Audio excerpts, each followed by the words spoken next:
Bismillahirrahmanirrahim. Assalamualaikum warahmatullahi wabarakatuh. Alhamdulillahirabbil alamin. Allahumma shalli wa sallim ala sayyidina Muhammadin wa ala ali sayyidina Muhammad. Amma ba'du. Alhamdulillah, berjumpa lagi dengan Pak Fajar di channel YouTube Anwar Fajar Ramadan, yang mana kita akan memasuki pembahasan buku Manusia Langit di Bumi Tak Dikenal di Langit Tenar yang ditulis oleh Habib Novel bin Muhammad Al-Idrus. Ya, kita akan masuk di fase yang pertama, yaitu manusia langit. Di dunia ini bertaburan wali-walinya Allah Subhanahu wa Ta'ala. Mereka yang dicintai Allah dan memiliki kedudukan tinggi di sisinya. Nah, mereka makan, minum, dan bergaul dengan kita. Itu mereka. Nah, sayangnya seringkali kita ini terpengaruhi oleh penilaian orang tentang mereka, atau kesederhanaan bahkan ketidakmampuan kita melihat mereka sebagai walinya Allah Subhanahu wa Ta'ala karena terkelabui oleh ketidaktenaran mereka. Itu yang sering kita tertipu, ya. Kadang kita menilai itu dari fisiknya. Nah, kemudian Rasulullah SAW bersabda, Rabbu ash'aza aghbara madfu'in bil abwab law aqsama 'ala Allahi la abarrahu. Nah, jadi berapa banyak orang yang rambutnya kusut dan berdebu diusir di depan pintu, namun sekiranya ia bersumpah kepada Allah, niscaya Allah akan mengabulkan sumpahnya. Hadis riwayat Muslim.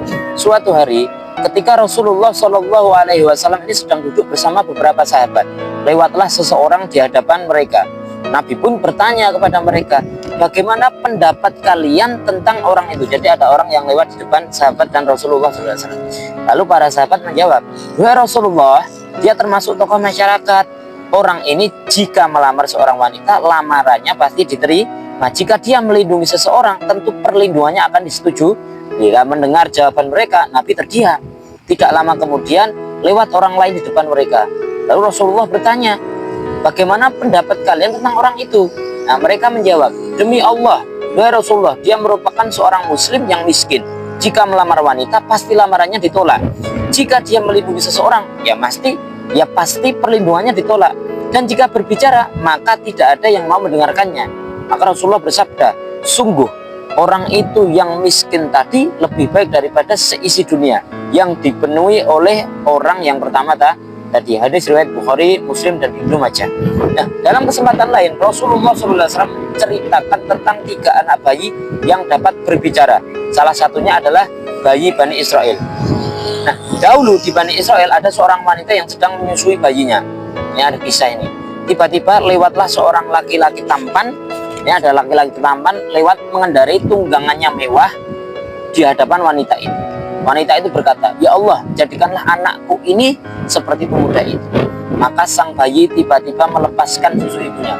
Kemudian memandangi laki-laki tampan itu, ia berkata, ya Allah, janganlah engkau jadikan aku seperti dia. Kemudian bayi itu kembali meminum susu ibunya. Lantas Abu Hurairah berkata, sepertinya aku melihat Nabi SAW mengisap jari beliau, memperagakan bagaimana bayi tersebut minum susu ibunya. Lalu Rasulullah melanjutkan, tak lama kemudian lewat seorang budak wanita dan sang ibu pun segera berdoa, ya Allah, janganlah engkau jadikan anakku seperti dia. Tiba-tiba sang bayi kembali melepaskan susu ibunya yang diminum tadi dan berkata, ya Allah, jadikan aku seperti dia, maksudnya seperti budak wanita yang lewat tadi. Ibu pun bertanya, mengapa kamu berkata begitu? Bayi itu menjawab, pemuda itu sebenarnya adalah orang yang kejam, diktator. Sedangkan budak wanita itu orang-orang menuduhnya dengan mengatakan kamu mencuri, kamu berzina, padahal dia tidak pernah melakukan. Ya, hadis riwayat Bukhari. Kemudian di sini diceritakan juga suatu hari ketika sedang duduk bersama sejumlah sahabat, Rasulullah bersabda, wahai Abu Hurairah, sesungguhnya Allah mencintai dari hamba-hambanya yang bersih hatinya, tersembunyi, yang baik-baik, rambutnya acak-acakan, wajahnya berdebu, dan perutnya kosong, kecuali dari hasil pekerjaan yang halal. Yaitu orang-orang yang apabila meminta izin untuk bertemu dengan para penguasa, maka takkan pernah diberi izin. Jika melamar wanita-wanita yang menawan, maka tak akan pernah diterima. Bila mereka pergi tidak dicari, dan jika mereka muncul tidak ada yang gembira dengan kedatangan mereka. Jika mereka sakit, tidak pernah dijenguk, dan jika mereka wafat, tidak dihadiri proses pemakamannya. Kemudian lanjutkan, wahai Rasulullah, bagaimana caranya agar kami dapat mengenal salah seorang di antara mereka? Tanya para sahabat. Kemudian orang itu adalah Uwais Al-Qarni. Jawab Rasul sallallahu alaihi wasallam. Bagaimana ciri-ciri yang bernama Uwais Al-Qarni itu? Tanya para sahabat. Ia adalah seorang pria yang bermata biru, berambut pirang, bola matanya bercampur, mempunyai warna kekuning-kuningan, berbahu lebar, berbadan tegap, berkulit sawo matang, kepalanya selalu tertunduk hingga dagunya menempel ke dadanya, pandangannya selalu tertuju ke tempat sujudnya, meletakkan tangan kanannya di atas tangan kirinya atau bersikap kemudian suka membaca Al-Quran, lalu menangisi dirinya sendiri, mengenakan 2 kain usang yang lusuh dan ia tidak pernah diperhatikan, mengenakan sarung dan selendang dari kulit domba. Tak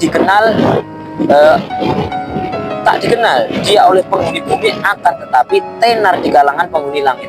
Dan apabila ia bersumpah atas nama Allah memohon sesuatu, maka Allah mengabulkan permohonannya. Ini Uwais Al-Qarni.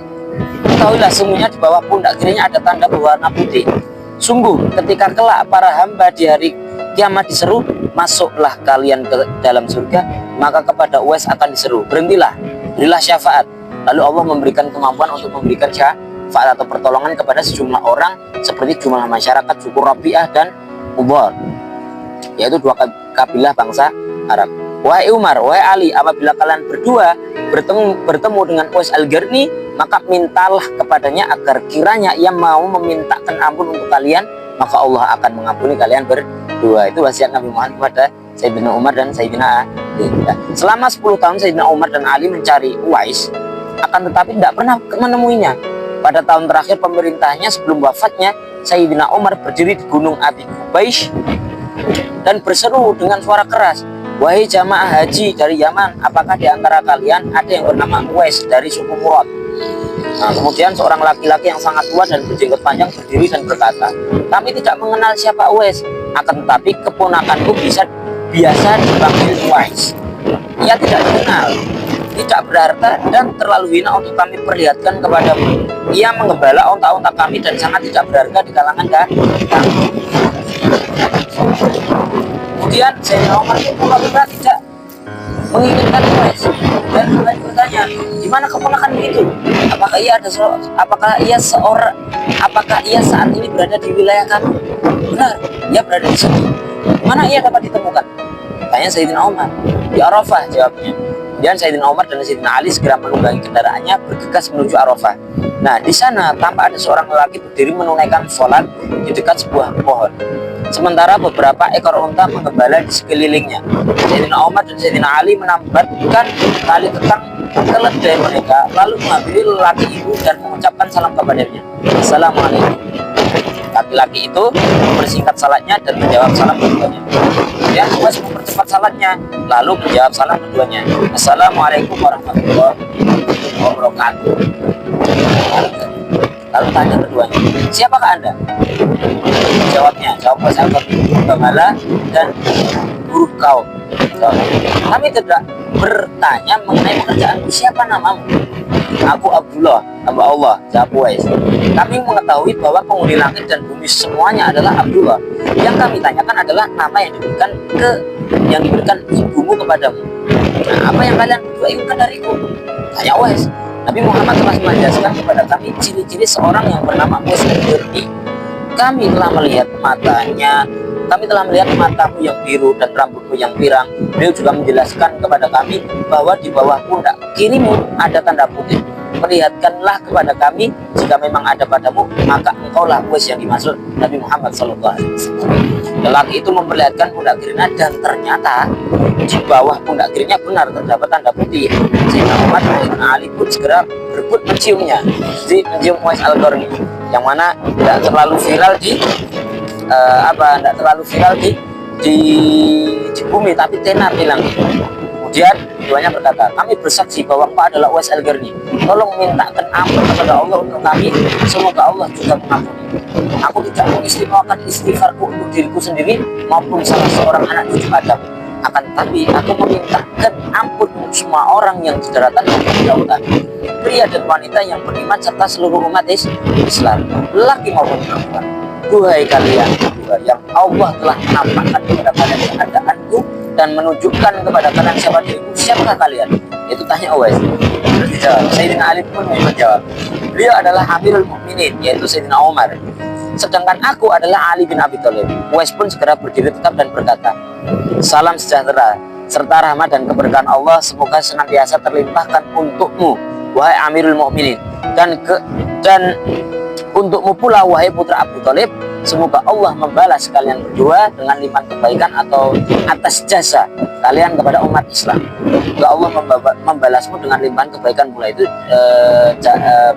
balasan jawaban dari Sayyidina Ali. Kemudian Sayyidina Umar berkata, tetaplah di sini, aku akan masuk Mekah dan membawa nafkah untukmu dari pemberian yang aku terima dan kelebihan pakaian. Kita berjanji untuk bertemu lagi di tempat ini. Wahai Amirul Mukminin, tidak ada perjanjian untuk bertemu lagi di antara kita di tempat ini. Setelah ini engkau tidak akan melihatku lagi. Apa yang dapat kuperbuat dengan nafkah dan pakaianmu? Tidakkah engkau melihat aku memakai sarung dan selendang dari kulit domba?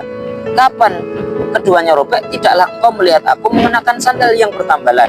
Kapan keduanya akan bisa merusak keduanya? Bukankah engkau melihat aku menerima upah 4 dirham dari mengembala unta? Kapan aku bisa menghabiskannya? Dua Amirul Mukminin, sungguhnya di hadapan kita ada jalan yang sulit terjal dan hanya bisa dilewati oleh orang yang kurus dan ringan. Maka ringankanlah dirimu, semoga Allah merahmatimu. Nah, ketika mendengar ucapan Uwais, Umar memukulkan cemetinya ke tanah, lalu dia berteriak dengan suara keras, oh, seandainya Umar tidak dilahirkan ibunya, seandainya ibunya mandul dan tidak pernah hamil, siapakah yang mau menerima jabatan khalifah dengan tanggung jawab ini? Kemudian Uwais berkata, dua Amirul Mukminin, berjalan engkau ke sana dan aku berjalan ke sini. Kemudian Umar berjalan menuju Mekah dan Uwais menuju untanya. Lalu dia bertemu dengan kaumnya dan menyerahkan untanya kepada mereka dan melepaskan diri dari profesi menggembala dan mencurahkan waktunya untuk beribadah sampai meninggal dunia.